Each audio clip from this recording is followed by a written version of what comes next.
Every night, the fluorescent lights hum louder than my heartbeat. That was Kazuo's mantra, as he slipped yet another lukewarm coffee onto his desk, his sixth refill of the evening, unremarked by the cleaning crew who'd long since abandoned this floor. At 37, he'd mastered the art of looking alive while feeling empty. His crisp black suit clung like armor to shoulders rounded by fatigue, and his tie felt less like a fashion statement and more like a noose tightening around his collarbone. The city's neon glow pressed against his office window, flickering like a restless heartbeat, mocking, relentless.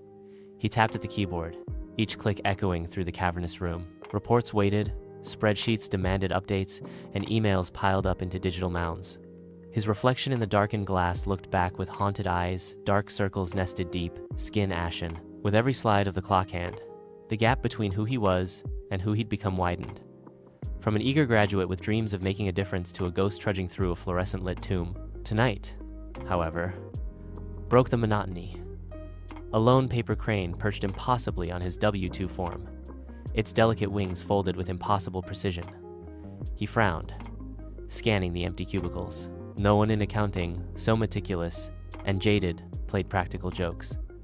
His fingers trembled as he lifted the origami bird. Underneath lay a scrap of yellowed paper. "You deserve daylight." The words felt like a secret handshake from another world. His heart, long dormant, skipped. He pressed the crane to his cheek, cool paper against warmer skin, and inhaled. Dust motes danced in the beam of his desk lamp, as if celebrating this tiny act of defiance. Kazuo pushed back his chair, testing muscles stiff from hours hunched over formulas. He rose, spine cracking in protest. The office was deserted, save for the hum of the HVAC and the distant drip of a leaky pipe. He grabbed his coat, worn at the elbows, and draped it over his shoulders. Phone in pocket, keys in hand, he stepped toward the glass doors, feeling the weight of years lift with each tentative stride. At the stairwell entrance, his breath caught. The paper crane fluttered from his pocket, as if guided by its own will, and sailed past flickering bulbs. Trail of origami ghosts spun in his wake. Outside, rain-slicked pavement reflected neon signs for karaoke bars and ramen shops, life continuing in brilliant slices of color.